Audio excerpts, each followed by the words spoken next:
नमस्कार, आप देख रहे हैं जी न्यूज को। सुबह के 11 बजे का वक्त हो रहा है। मैं निधि चतुर्वेदी आपके साथ और बड़ी खबर के साथ होगी। बुलेटिन की शुरुआत, प्रसिद्ध इस्लामिक मौलाना कलीम सिद्दीकी को यूपी एटीएस ने धर्मांतरण के मामले में गिरफ्तार किया। उसने एटीएस को पूछताछ में कई बड़े खुलासे किए। कई खुलासे इस पूछताछ में सामने आए हैं। प्रसिद्ध इस्लामिक मौलाना कलीम सिद्दीकी को यूपी एटीएस ने धर्मांतरण के इस पूरे मामले में गिरफ्तार कर लिया है और जो पूछताछ हुई उसमें एक के बाद एक बड़े खुलासे हुए। किस तरीके से बचने के लिए लगातार मोबाइल और अपने पते को बदला जाता है और विदेशों से 3 करोड़, 1.5 करोड़ और बहरीन से किस तरीके से विदेशी फंडिंग की भी तमाम खुलासे इस पूरे धर्मांतरण रैकेट के भंडाफोड़ में सामने आए हैं। उमर गौतम से काफी बड़ा नेटवर्क, उसको लेकर भी बड़ा खुलासा। उमर गौतम को फंडिंग करने वालों से पैसे लिए और पाकिस्तान से भी संबंध सामने आ रहे हैं। फंडिंग के बारे में तमाम जानकारियां, सारी कड़ियां खुलकर सामने आई है। किस तरीके से विदेशी फंडिंग बड़े स्तर पर हो रही थी और पाकिस्तान से तकनीकी सपोर्ट भी हासिल था। 5 लाख लोगों के धर्मांतरण का दावा हो रहा है। तो केंद्रीय मंत्री निरंजन ज्योति ने इस पूरे मामले पर क्या कहा, वो आपको सुनवाते हैं। ये देखिए कितनी सजग है सरकार, कम से कम धर्मांतरण करने वालों को पकड़ तो रही है। नहीं तो अन्य लोगों के समय तो पकड़ भी नहीं होती थी, धर्मांतरण करते रहते थे, हम चिल्लाते रहते थे। और धर्मांतरण करने वालों को कड़ी सी कड़ी सजा भी मिलेगी, चिंता मत करिएगा। जी, योगी आदित्यनाथ जी, ये जो कन्वर्जन का इलीगल सिंडिकेट उत्तर प्रदेश में चल रहा है उसको पूरी तरह से ध्वस्त करने के लिए आगे बढ़ रहे हैं। ये बहुत बड़ा एक कन्वर्जन का रैकेट था जो उत्तर प्रदेश में चल रहा था। धार्मिक धर्मांधता के अंतर्गत ये सब चल रहा था और कन्वर्जन करते थे, चाहे पैसे का लालच हो या अन्य तरह के लालच देके ये कन्वर्जन रैकेट चल रहा था। एक के बाद एक ये इसकी परतें खुल रही हैं और जो लोग इसमें इन्वॉल्व हैं वो या तो जेल में जाएंगे या उनके ऊपर अन्य कानूनी कार्रवाई होगी। तो आप लगातार सुन रहे हैं, हमने आपको सुनवाया केंद्रीय मंत्री निरंजन ज्योति ने इस पूरे मामले पर क्या प्रतिक्रिया दी। जिस तरीके से पूरा इलीगल सिंडिकेट चल रहा था उसमें विदेशी फंडिंग के तार भी तमाम जुड़ चुके हैं और जो बड़े पैमाने पर जो फंडिंग हो रही थी, इसके अलावा जो उमर गौतम है उससे भी बड़ा नेटवर्क इसका बताया जा रहा है।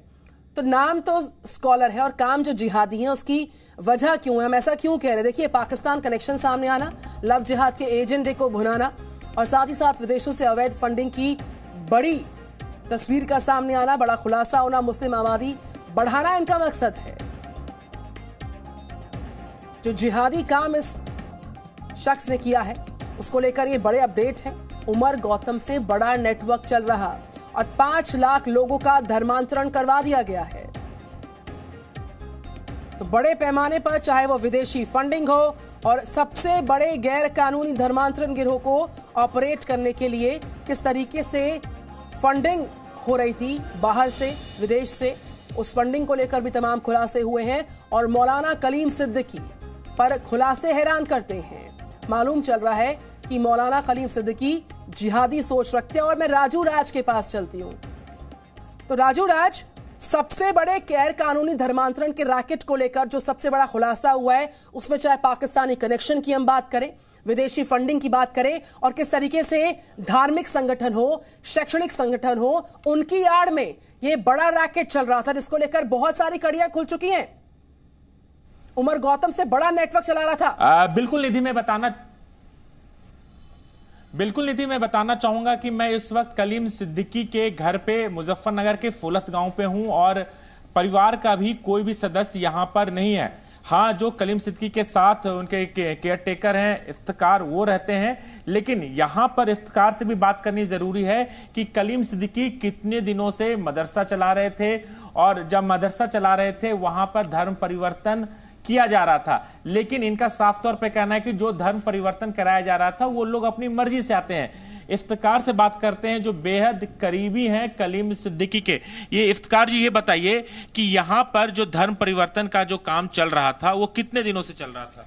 काम चल नहीं रहा था सरकार, ये है कि कोई आ गया कि हम जो है आपके मजहब में रहना चाहते हैं तो उसे तो करा दिया। कोई यहाँ कोई बिजनेस थोड़ी है या कि वो चल रहा था काम धर्म परिवर्तन का। ये तो मदरसा चला रहे, अपना काम कर रहे। कितने लोग ऐसे आते थे महीने में, 10 दिनों में? साल में, 1.5 साल में आ गया कोई। भूला बिछड़ा कोई ये थोड़ी कि ये रोज आते थे यहाँ। यूपी एटीएस का कहना है कि इन्होंने काफी लोगों को धर्म परिवर्तन कराया है। उमर गौतम, जिसकी गिरफ्तारी पहले भी हुई थी, 11 लोग गिरफ्तार हुए थे धर्म परिवर्तन के इस रैकेट में। ये एक बड़ा रैकेट है जिसने काफी लोगों को धर्म परिवर्तन कराया, उन्हें लालच देता था, कहता था कि वो रफीक बनो, फकीर मत बनो, इस तरह की किताबें भी लिख रखी है, लोगों को गुमराह करते थे। ऐसा कुछ नहीं है। जो है वो तो धर्म गुरु हैं, उनसे मिलने बतेरे लोग आते हैं। भाई आप चैनल वाले हैं, आपसे मिलने चैनल वाले आएंगे या कोई भी आएगा आपसे अपनी बात रखेगा, इसीलिए उनसे अपनी बात रखते थे आके। लेकिन ऐसा कुछ नहीं है कि टारगेट है या हमारी वो चल रही है। सिर्फ मदरसे में बच्चों को तालीम देनी, इसके अलावा कुछ नहीं है।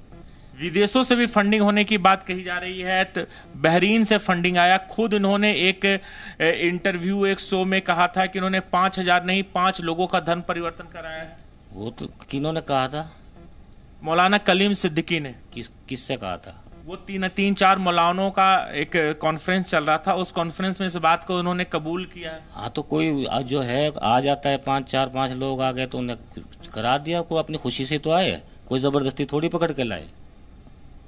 तो धर्म परिवर्तन तो कराते थे ना ये। राजू राज, इनसे पूछिए, जिस तालीम का ये जिक्र कर रहे हैं मदरसे में, उन्हीं शैक्षणिक, सामाजिक और धार्मिक संगठनों के नाम पर उनकी आड़ में जो धर्मांतरण का बड़ा गिरोह था, उसका खुलासा यूं ही नहीं हुआ है।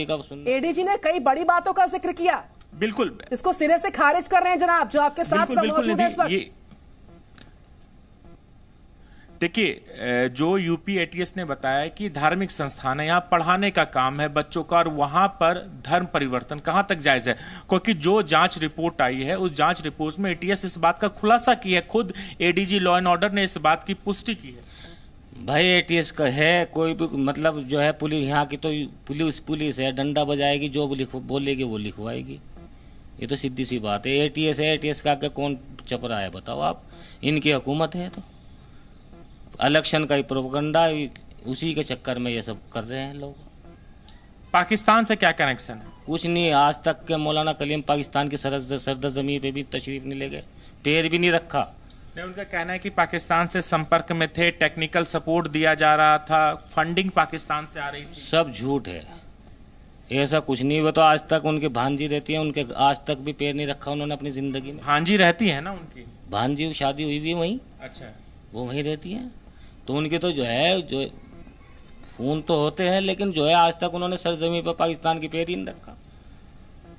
नहीं, पाकिस्तान से संपर्क है, वहां के लोगों से संपर्क है। जिस तरीके से जो एजेंडा चल रहा है, जैसे उमर गौतम ने गिरफ्तार हुआ, वो हिंदू बन के विजय वर्गीय था, जो हिंदू था, जिसकी अरेस्टिंग हुई, तमाम ऐसे लोग अभी सामने आए। डॉक्टर फराज जो नागपुर से गिरफ्तार हुआ, उसके साथ संपर्क होने की बात आई है। तमाम चीजें को यूपी एटीएस ने एस्टेब्लिश किया, खुद इसका प्रेस कॉन्फ्रेंस कर बताया गया है।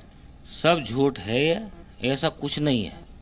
यूपी एटीएस कुछ भी बोल दे, उनकी हुकूमत भी उनकी और शासन भी, प्रशासन भी। आखिर इफ्तिकार जी, क्या वजह है कि परिवार के सारे सदस्य एक बार घर छोड़ के दिल्ली शिफ्ट चले गए कि यहाँ यूपी एटीएस आएगी, ये होगा? तमाम जो परिवार के कोई सदस्य ने, जो सब लोग यहीं रहते हैं। सुनिए, कोई नहीं रहता यहाँ, सिर्फ एक बेटा रहता है, वो भी अपनी मम्मा के पास गया क्योंकि उनकी परेशानी है, वो नाबीना है, वो उनके पास चला गया। क्यों चला गया? क्योंकि उनको एटीएस वाले ले गए। तो वो क्या करेगा वो, बताइए? तो यहाँ पर लोग आते थे, मौलानाओं का आने का दौर चलता था यहाँ पे? यहाँ तो मेहमान मदरसे में एडमिशन के लिए आते हैं, उनके अपने बच्चों के लिए पूछ के आते हैं। तो ये तमाम लोग हैं जो बता रहे हैं, उनके परिवार के सदस्य, कि जो यूपी एटीएस ने गिरफ्तार किया है। हालांकि ये आरोप है, उन्हें फंसाया जा रहा है, ये तमाम जो उनके करीबी सदस्य हैं इनका कहना है। लेकिन सवाल, यूपी एटीएस जो आरोप लगाई है मौलाना कलीम सिद्दीकी पे, निश्चित तौर पर इसमें जांच आगे भी होनी है, आगे भी तमाम चीजें खुलेंगे। बिल्कुल राजू राज, ताल्लुकात और उसके डॉक्टर, बिल्कुल राजू राज, इफ्तिकार साहब मानेंगे नहीं। वो खुद को, इस पूरे रैकेट को लेकर हर एक आरोप को, हर एक दावे को सिरे से खारिज कर रहे हैं। वो जी न्यूज के दर्शकों ने सुना जाना, लेकिन जिस तरीके से बड़े खुलासे हुए हैं, बताने के लिए, दर्शाने के लिए काफी है कि एक बड़ा रैकेट है, जिसको लेकर लगातार खुलासे, धर्मांतरण की आड़ में किस तरीके से विदेशी फंडिंग होती है, और जो जो शैक्षणिक संस्थान है, जो सामरिक संस्थान है, उनकी आड़ में ये बड़ा गिरोह चल रहा था और एक्टिवली चल रहा था। अब तक 11 की गिरफ्तारी हुई और पाकिस्तान कनेक्शन सामने आया। लेकिन इफ्तिकार साहब, राजू राज तुम आपके साथ मौजूद थे, उन्होंने इन सभी आरोपों को खारिज किया है। तो अगर आप इन मौलाना साहब को समझते कि कोई मामूली शख्स हैं, कोई मामूली मदरसे के इमाम है, तो ऐसा गलत है। ये काफी रसूख वाले, सामाजिक रूप से एक प्रतिष्ठित शख्सियत है। ये जानकर आप हैरान हो सकते हैं।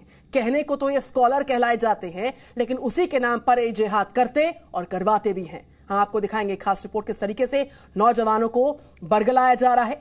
देश में मुस्लिम नौजवानों को सिविल सर्विस जैसी परीक्षा पास करने के लिए पढ़ाई लिखाई की मदद होती है। और उस ज़कात फाउंडेशन के शरिया काउंसिल सदस्य हैं, जमीयत वलील्लाह नाम के एक बड़े संस्थान के प्रेसिडेंट हैं ये जनाब, और ग्लोबल पीस सेंटर नाम की एक संस्था के भी ये प्रेसिडेंट हैं।